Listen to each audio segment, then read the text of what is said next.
Good morning, everyone.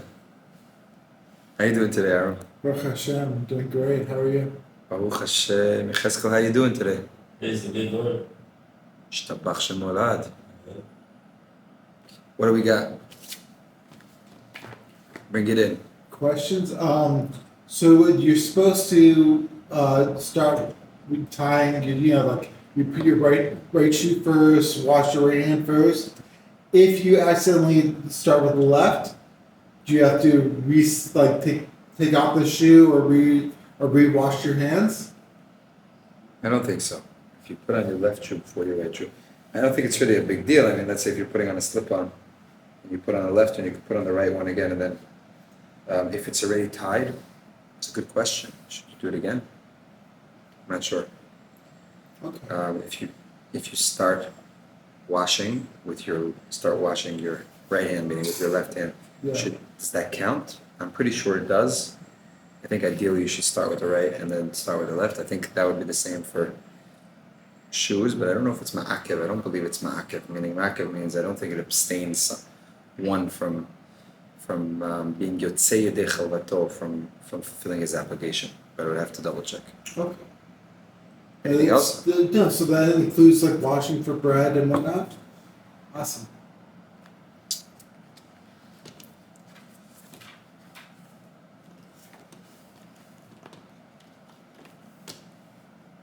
רבן גמליאל, בנו של רבי יהודה הנשיא. We are in Perek Beis, Mishnah Beis. So Rabbi Gamliel is teaching us what's the proper path that anybody goes on, that anyone that can go on that will help him stay away from sins. He wants to teach us that those that are helping people in the public, helping public causes, tzadikei tzibur, that they should do it for the sake of the Creator of the world and not for their own interests. רבן גמליאל בנו של רבי יהודה הנשיא אומר, יפה תלמוד תורה עם דרך ארץ.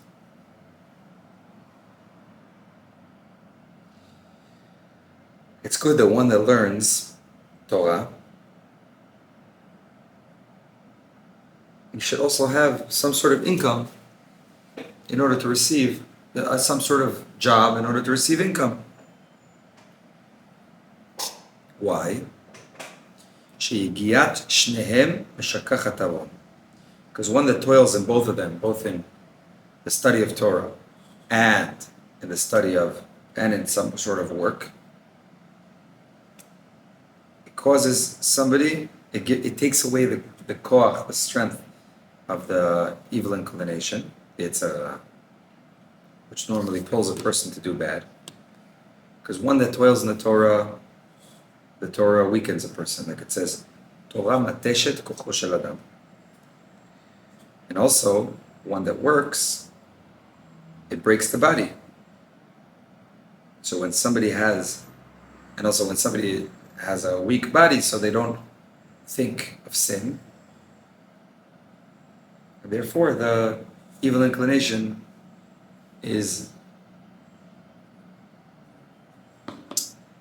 doesn't bother him much.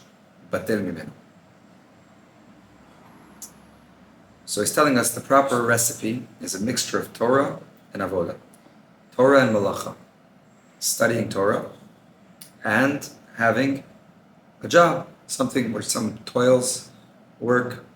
Let's say, for example, somebody would learn a certain amount of hours every day, and then after that would go work physically with his hands and keep himself busy and toiling in the work of Torah and toiling in the work of supporting his family, supporting his needs.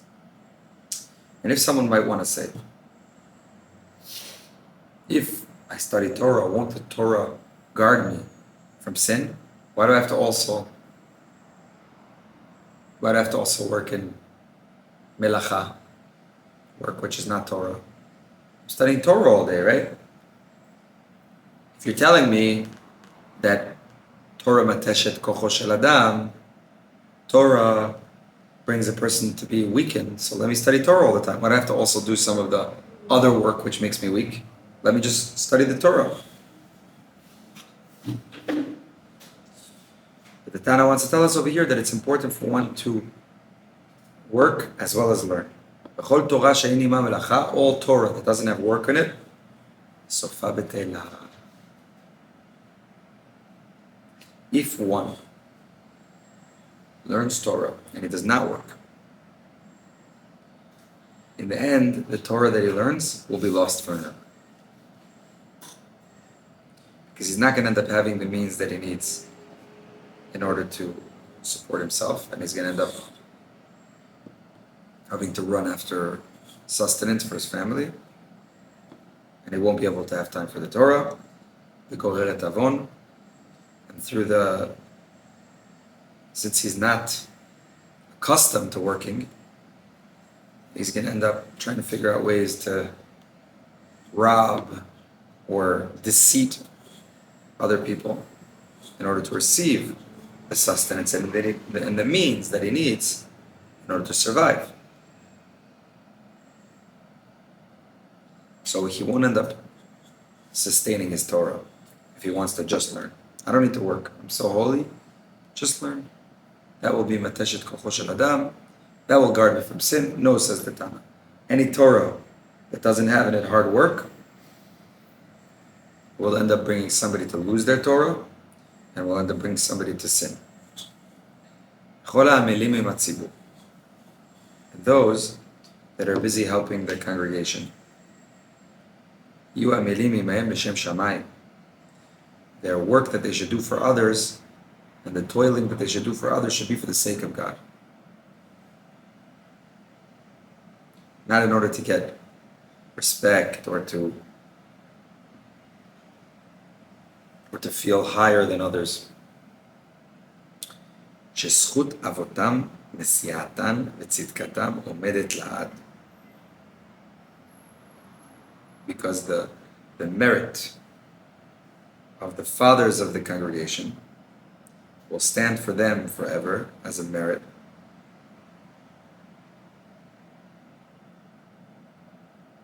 It will help them achieve their goals in helping the congregation. So, meaning they're going to end up receiving it in the zchut of those that they're doing it for, not in the zchut of those that are doing it. You understand? So, if somebody decides to, one second, let me make sure I'm saying this right. לפי שזכותם של אבות הציבור וצדקתם עומדת לנצח, היא זו שמסייעת לעוסקים להביא את פעולותיהם לידי גמר. ולא כוחם של העוסקים הוא. ואף שאין המלאכה נעשית על ידי העוסקים, הקדוש ברוך הוא מבטיח לעוסקים בצורכי ציבור לשם שמיים. Okay. So when one goes ahead and he wants to help, I was reading from the explanation over here. When somebody wants to help out the tzibur, help out the congregation, the gabbai, people that do kindness in the neighborhood, people that help any sort of chesed or any sort of organization, of anything that's done for others. First of all, the Tana wants to tell us it should be for the sake of heaven, not for the sake of your own ego or your own. You want to say, oh, this guy does so much kindness, he's such a great guy, or he wants to feel better. Look how much I do in my community. I'm an activist. No, rather it should be for the sake of heaven. And the Mishnah says, "Zchut avotam esatam, tzidkatam omedet la'ad." Those that you're doing it for, their parents, their zchut avot, the merits of their elders, the ones that you're doing it for, those are the ones that are going to make sure that you're successful in what you're doing, not because you're doing it. You're just a messenger. But even though you're not successfully being able to help the congregation because of yourself, rather because of them, you're still, the creator of the world is maftiach. He gives he promises that those that help out the congregation will be blessed.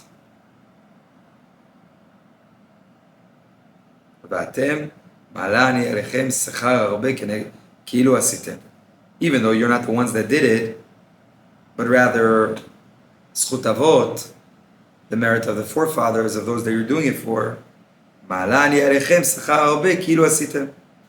going to give you, meaning you that's doing the chesed, I'm going to give you the merit as if you did it all yourself.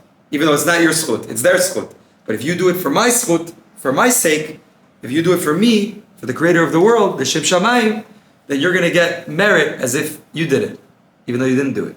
You were just a messenger. Following? I want to say it again? Yeah, I mean, sure, like, just trying to summarize what you just said. If somebody goes ahead and he does something for the congregation, Yeah. he has to do it for the sake of heaven, not for the sake of himself, not for the sake of his own interests. Now, when he goes and he does and he helps out other people for the sake of heaven, he shouldn't think that he's actually doing something, because it's in their merit that he's able to help them. Yeah. He happens to be doing it, but it's not his merit. Oh, I'm so great I was able to help them. It's in their merit that he was able to help them. When the creator of the world sees that you did it for my sake, for his sake, and you did it for the sake of God, then he gives you credit as if you're the one that actually did it for them. Even though it's not really you, it's really their merit that you did it for them. Okay, that's okay. I'm getting it. So, for example, I have a friend that cleans the synagogue and he does it for the merit for Hashem. He doesn't want any credit for it. Right. You know, he just does it to make everyone happy. Okay. So how is that? So him claiming that merit that he's doing for Hashem, therefore it is equivalent of. I don't see the last thing. When he does it for the sake of God, Yeah. then he's going to get merit, he's going to get credit as if he was the one doing it. When it really wasn't his schut. It's not really in his merit that he's able to do it. It's really in the merit of those that he's doing it for. Meaning to say, if somebody cleans the Beit Knesset, Yeah. he's able to clean the Beit Knesset in the schut of those that are in the Beit Knesset. Even though he's the one cleaning it, the real reason why he has the ability to do it is the honor of the forefathers of those that pray in the Beit Knesset. There's a schut there, there's a merit there. Okay. But if he does it for the sake of God, he's also going to fill up as if he did it.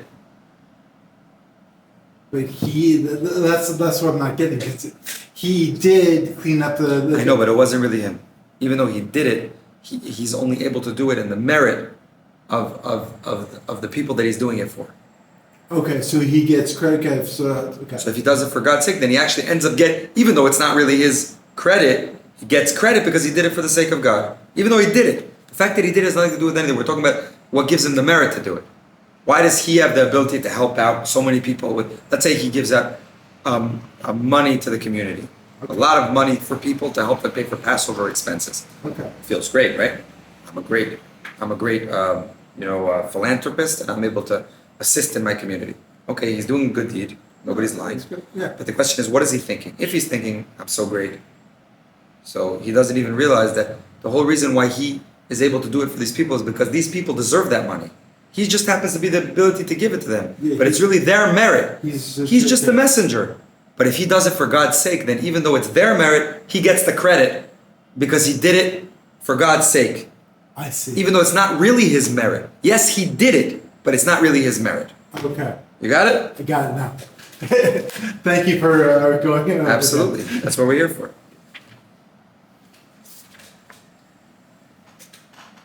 So it's very important. People think you got to study Torah all day. It's true. You have to study Torah by day and at night. But Torah also comes along with hard work, and just Torah alone doesn't end up having feet to stand on. You need Torah and you need both. That's where the creator of the world. And this is from the Pirkei Avot? Yes. So I heard stories of that if you had enough Amuna, and then some rabbi gave a talk about Amuna, and some wagon driver quit his job and just read Psalms all day, and he was able to, Hashem blessed him, he was able to live, and the rabbi's students are like, we study all day, what's it? He's like, this wagon driver truly had Amuna to believe that he was going to be taken care of. That's the underline, what you just mentioned. when one is able to come to a place where he has enough belief in God, then already at that point, God can send him sustenance without actual toil. But the general rule is that in order for somebody to have the sustenance that he needs, he does need to toil. And that's the way the Creator world created this world. There are great tzadikim and people on very high levels of emunah. They're able to receive sustenance with minimal or no toil. Okay. But with the rest of us, yes, we need, and that's also the system. You have to know first of all how the system works. There are exceptions, but first of all, the system works is that Torah needs to go together with derech, with melacha, with work. Torah comes together with hard work. Somebody sets time, first of all, to study and time to support his family and his needs in order for his Torah to have feet to stand on. Because what the Mishnah is telling us over here is that one who says, hey, I'm going to study all day, suddenly he goes into such issues with poverty, he's not even able to learn what he would have learned if he was able to set time for both of them. Because if he knows, if somebody has an income of X amount of money and he's able to support his expenses, and at the other time when he's studying, he's calm and he knows that he has income and he's relying on the Creator. As opposed to somebody else that doesn't have any source of income and he's so busy just supporting himself with Torah, suddenly he realizes that he defaulted on his mortgage and there's some sort of issue and his car breaks down, and before you know it, he has huge debts and no way to pay them and no direction to pay them, and even when he goes into work, he doesn't know how to do business. So everything, and suddenly before he knows it, he loses all the Torah that he already had because he's no longer able to be committed to his time periods, to his Shem is a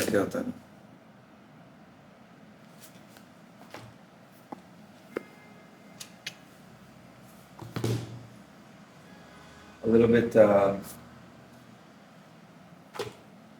Ilchot Tshuva, Rambam. Continue to where we left off before the Chagim.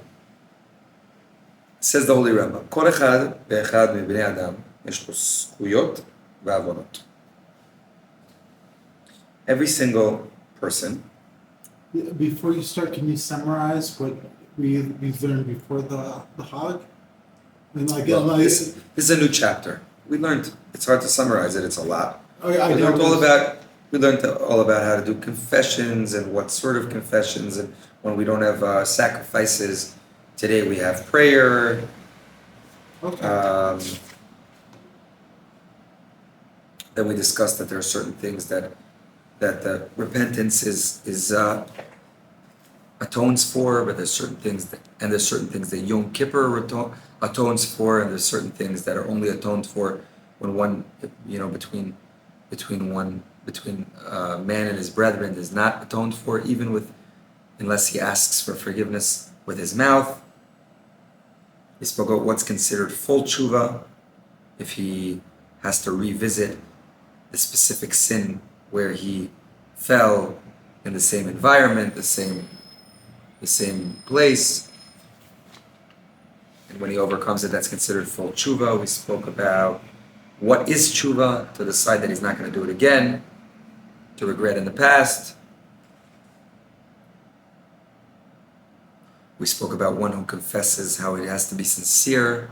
His confessions have to be sincere. It can't just be from a lip service. It has to be connected to his heart. We spoke about how sincere somebody has to be, that he should spend time doing tshuva. We spoke about giving charity, which is a great help for tshuva. We spoke about certain sins somebody has to confess in public.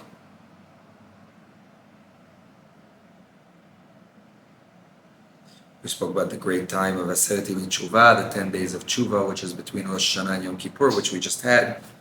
We spoke about the great atonement that happens on Yom Kippur.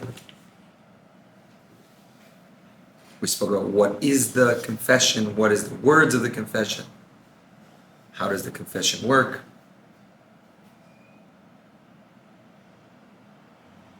We spoke about how important it is for them to be forgiving, and that's the way of Jews. Even if somebody hurt you, if somebody comes and he asks, and if somebody asks forgiveness more than 3 times afterwards, it's no longer his problem because the other person needed to he did his part, if he sincerely tries to ask for forgiveness, unless it's his rabbi. If it's rabbi, he's up the creek, even 1,000 times.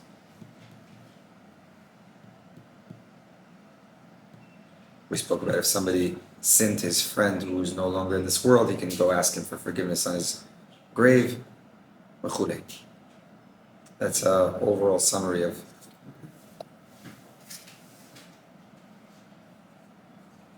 כל אחד ואחד מבני אדם. יש לו זכויות ועוונות. Every single person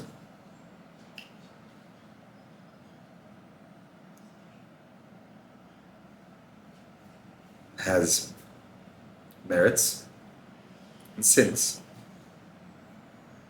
מי שזכויותיו יתרות, somebody that has more merits, על עוונותיו, more than his sins, tzaddik, he's considered righteous. מי שעוונותיו יתרות על זכויותיו, somebody that his sins are more than his merits, rasha, he's considered a wicked doer, evil doer. Mechza la mechza, if he's in between, he's called a benoni.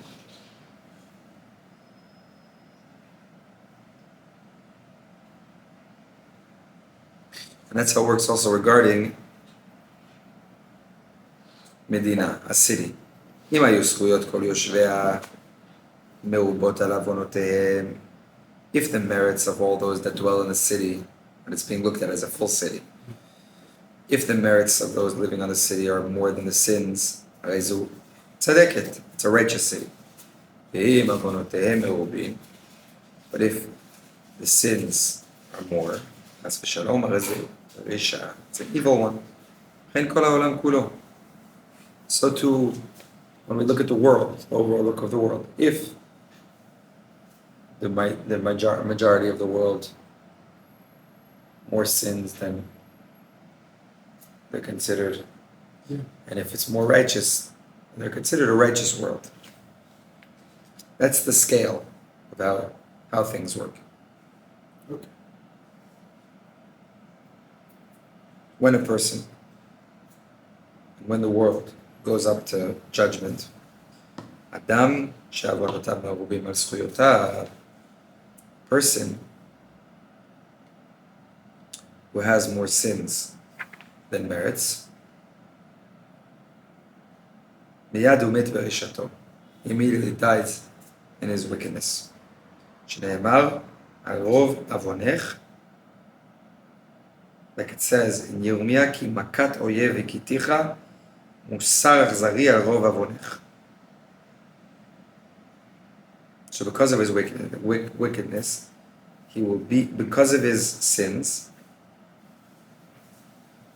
it's now becoming to him to die for his sins.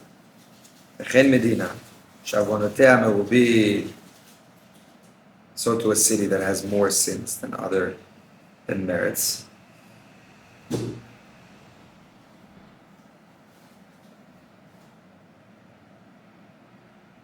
מיד הוא עובדת, he's lost, he gets eradicated. שנאמר, זעקת סדום ועמורה כי רבה. That's what happened in Sodom. Got turned over, they were wicked. No longer exists. The only thing that exists is a pillar of salt. וכן כל העולם כולו, אם היו עוונותיהם מרובים מזכויותיהם, מיד אין נשחטן. If the creator of the world sees that there's more Negative. from Positive. But isn't it a Zamra? one second, מיד אין נשחטין, שנאמר, וירא השם כי רבה רעת האדם. And that's what happened in this past week's parsha, in Parshas Noach, where the world had more wickedness than merits. The world needed to be destroyed.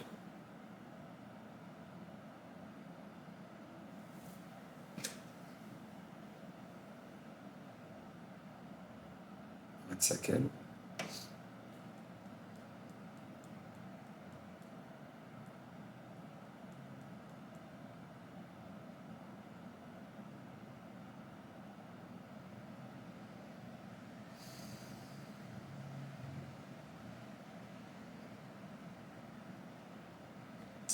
ושיקול זה אינו לפי מניין הזכויות והעוונות.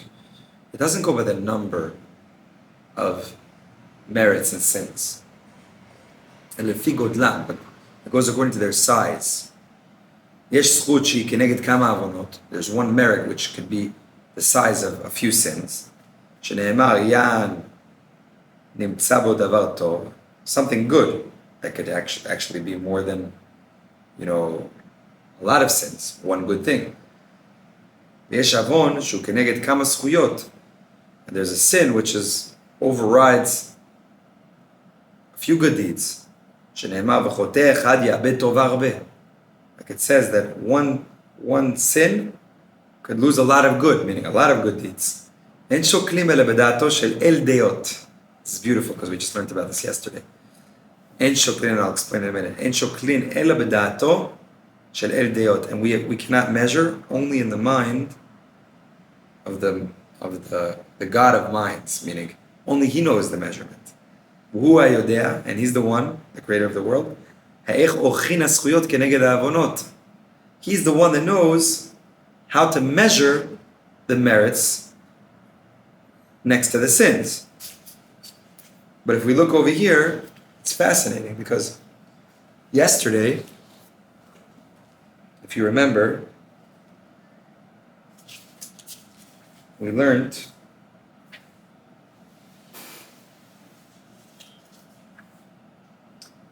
yesterday in Mishnah Bet. It said, "Havei zahir b'mitzvah kala kebachamura." Be very careful with a small mitzvah, a lenient mitzvah, just like a stringent one. She'ein ata yodea matan scharan shel mitzvot, because you can't know the reward for each mitzvah. So that's exactly what the Rambam's telling us. It's not measured by how many. It's not like you say, okay, we have 6 sins and 5 good deeds. So it's wicked. And we have, it doesn't go by numbers. One good deed could measure many sins, and one wicked sin could outdo many good deeds. Who knows the value of each sin? And which one's big and which one's small? Only Him. We don't know. So it does work with Rabbi Nachman's Zama. Well, explain what your question is. What's not working with Rabbi Nachman's Azama? No, because I was saying that you find a good point within everything, and sometimes that one good point is worth more than all the sins, and there's focus on it, and then you find more good points, and so I think that answers what Hashem is could do. Yeah, because we all know exactly. Absolutely. Well, we don't know the size of what everything could be, but this is also going back to the source point of before it trickles down to how we need to act with our friends, and this is more just talking about the source point of how judgment works in the world. What is din? What is judgment? Before how we interact with judgment personally, and how we need to look at other Jews, and we're talking about more how does the creator of the world look at us, and how is a city looked at? What's considered in the scales of wicked, and when you look at merits and evil averot, sins, how is it looked at from the source point? This is from the top. The Rambam is also going to elaborate now how that trickles down. But this is just first understanding.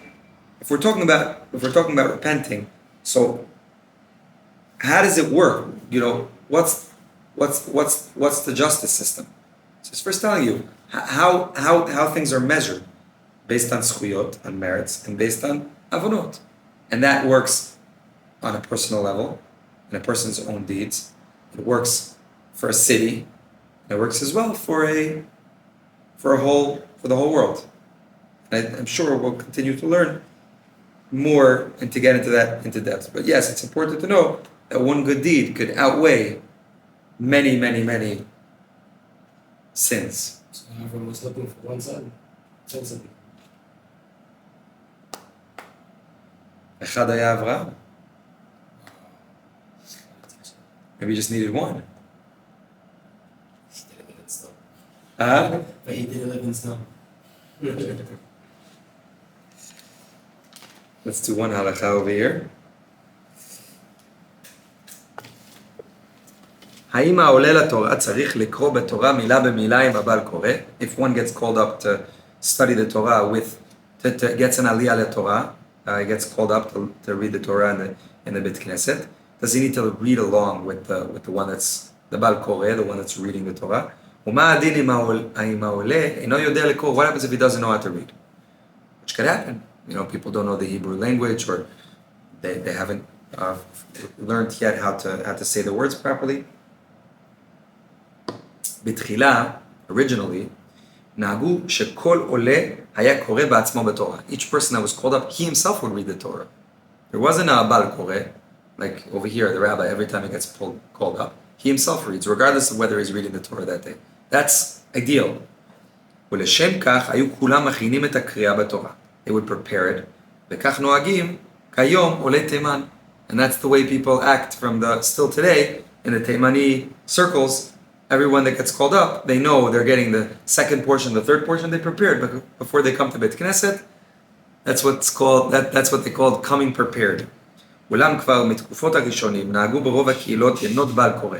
But already from earlier times, in many communities, they would appoint somebody specifically that he would be the reader, and he already knew how to properly read from the Torah. שיהיה קורא בתורה עבור כולם. He would go ahead and read for everybody. העולם מברך על הקריאה לפניה ואחריה.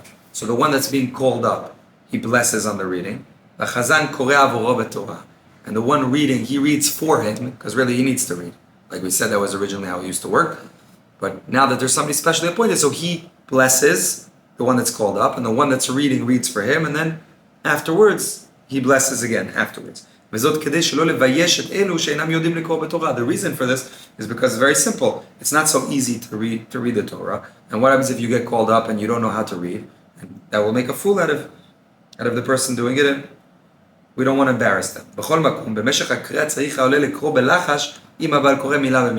Nevertheless, the one that's called up needs to read together with the one that's reading for him, together quietly, to say the words together with the one that's reading. So the one that's called up and the one that's reading, the one that's reading out loud, he's going to read for everybody, and the one that's called up needs to whisper along the words together with him. He blessed on the Torah. If he blessed to read the Torah, right? And now if somebody else is reading it, it's a little bit of a problem, because he blessed on reading it, so he needs to also read, even though he's not reading it out loud. So he needs to read together with him. But בשעת הדחק, מעלים לתורה גם האדם שאינו יודע כלל לקרוא, או שהוא עיוור, we're able to bring somebody up that doesn't know how to read, or he's an עיוור, which means he's blind, right? ואף שלדעת שולחן ערוך אין לקרוא לתורה אלא מי שאינו מסוגל לקרוא, אחר הבעל קורא את המילים מתוך הכתב, although the Bet Yosef in the Shulchan Aruch says that you should not call somebody up that doesn't know how to read. Harama pasak kedat mekilim. The Rama paskined according to those that are lenient. Va'af bekilot Sfaradim, and so too the Sephardi communities also accepted this. B'shat adchak lakel bezeh, to allow somebody that doesn't know how to read to be called up to the Torah. So to clarify, one that gets called up to the Torah, the best would be if he could read from the Torah himself. That's not practical in most scenarios today. Therefore, we allow when somebody comes up, the best thing for him to do is to read along word by word together with the one that's reading out loud. If he can't, it would be okay for him to be called up anyway, and not to say the words, and to still make the blessings, but that's not ideal. The best would be if he can go ahead and read along together with the one that's reading out loud. Any questions? How come that isn't practiced here? Why? I How come what isn't practiced? Reading along? Reading along, I never heard someone reading. It's very quiet. It's silent. You don't notice. They just with the lips. Oh, so say the words. So when you get an aliyah, you read. Absolutely. That's why we learn these halachot. You could learn something you didn't know. I do that all the time. Okay. Very often the rabbi gets up in the bed like this. I'm like, really? Are you kidding me? What have I been doing for 55 years? You know I'm 55. I'm just joking. You know what I mean? Like that's what we're here for. You should be dancing right now. We could do another. We could learn another halacha. That's what we said. Kala kechamura. That's what we just learned. The lenient ones, against to the great ones. We know Shabbat. We know Avodah Zarah. We're not going to bow down to an idol, but do we know that we're supposed to read the words together with the Baal Koreh? Maybe we don't. Now we do. Baruch Hashem. I learned another halakha. Because if not, I'm lacking another way to connect to the Creator. Why is it that I have to read? Because I get a blessing. Right? But that's not necessarily because he says that according to the Data Mekinim, you still could be Yotze your blessing even without reading, according to the Rama. So it's not going to be, it's chashash. But also back in the day, this wasn't mentioned here, but also back in the day, only the first person would make a bracha. Oh, really? Not everybody made a bracha. I didn't know that. He didn't discuss that yet. That's what I'm saying. Like, Why was that? Huh? Why was that? Because they used to. It wasn't such a special Indian, you know. It's like we're starting to read the Torah now, and the last person makes a bracha after that. In between Indian and Nipsikim. Wow. Now that we all make a bracha and we interrupt it, and there's 7 times the person makes a bracha, 3 times the person makes a bracha. So now you made the bracha, you have to read. Amazing. Chazak Baruch. Okay, a little bit Rabbi Nachman. Sichot Aran. Sicha Yudchet. Oh yeah. You know, we've been learning here for a long time, Eliyahu. Ma'alim ala Pam achad סיפרנו עמו בעניין הדפסת הספרים. One time we were talking to Rabbi Nachman about the printing of books. שבדורות הללו נתרבו מאוד בעלים מדפיסים. There was printing presses. והם מדפיסים בכל פעם ספרים הרבה מאוד, and they were printing large amounts of books. מראשונים ואחרונים. They were printing from ראשונים and אחרונים. How do you say that, Eliyahu? First rabbis and the last rabbis. The first rabbis, the last, first era rabbis, the last rabbi era rabbis, וקפצו עליהם זבינה מאוד. כי הכל קונים ספרים עכשיו. What's זבינה? You know what that word means, Eliyahu? זבינה. קפצו עליהם זבינה מאוד. Vav? זין, בית, יוד, נון, א'. זבינה. I wonder if it means like greed to make money because there was a big demand. Zav is usually not a good. Can you check? The word Zayin Bet Yud Nun Aleph. Maybe it's like a greed. I think it's negative. Yeah.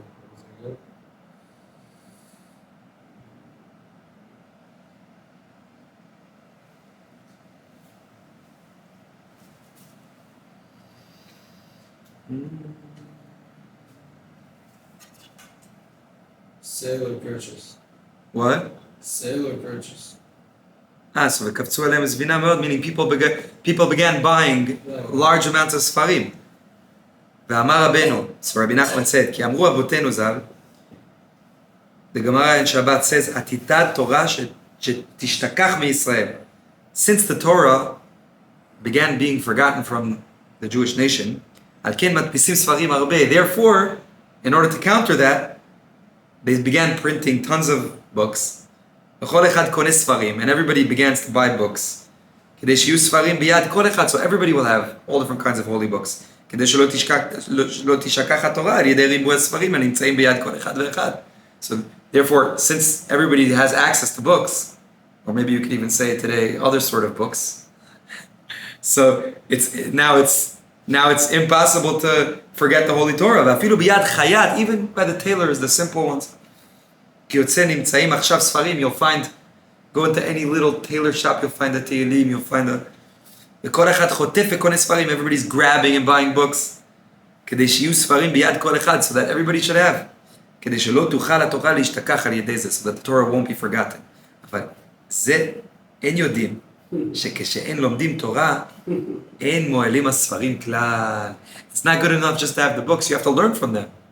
That's not going to help the Torah not be forgotten. What's going to help the Torah not be forgotten if you have books and you learn from the Torah. Not to just buy tons of books people want to buy. I have so many, you walk into so many houses filled with books. The guy, hardly uses the 5 books of the Torah. Like, it's great. Buy as many books as you want, but learn them. People,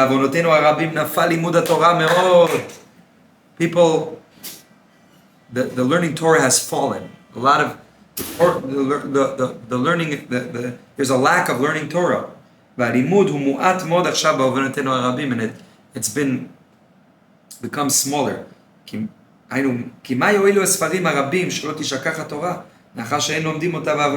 What's the point of having so many books if they're not learning it enough?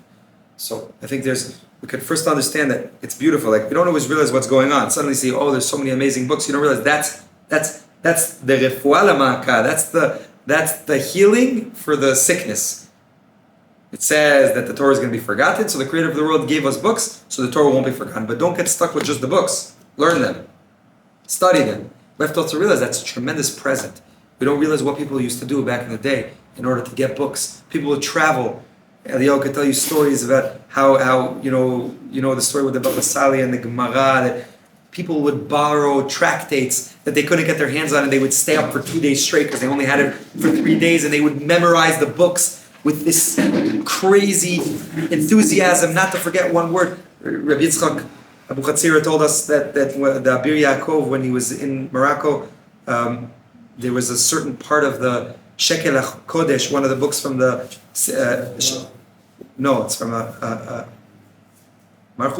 from the writings of the Arizal, an extremely complex book. What's it called? Something Matbeot HaShekel or something. One of the very, very complex books. And they were missing a page. The Abir Yaakov was able to copy word for word every single page. Afterwards, they got a copy and they checked. It wasn't missing one word. They memorized. But we don't have that. Today, we don't have that ability. Like, who of us remembers? There are great tzadikim. There are great tzadikim that have tremendously powerful memories. But we have to realize we have a tool that others didn't have in previous generations. We have to use that tool. Rabbi Nachman is telling us, you have so much access to holiness and purity and kedusha. Grab it. Utilize it. Infuse yourself with Torah. Live Torah. Don't just own the books. Learn the books. Hashem Yistakil Otanu, like we learned today, everything we learned in the Holy Mishnah, Bezrat Hashem, we should be able to Mekayim, and what we learned in Hilchot Tshuva, and everything that we do for the Tzibur should be L'Shem Shamayim, and the Torah that we learn should be Torah that has with it work. So the Torah should have legs to be able to. So we should be able to continue learning, and we should know to always keep ourselves at the side of merit, and not to keep our side in the sides of avonot chas v'chalila. We should be able to read the Torah when we get called up to the Torah to say the words together, so we can keep the halacha correctly, and to read the books that we learned Bezrat Hashem, not just buy them, but to live them, to learn them, and to love them. L'chaim tayvim l'shalom. Have an amazing day.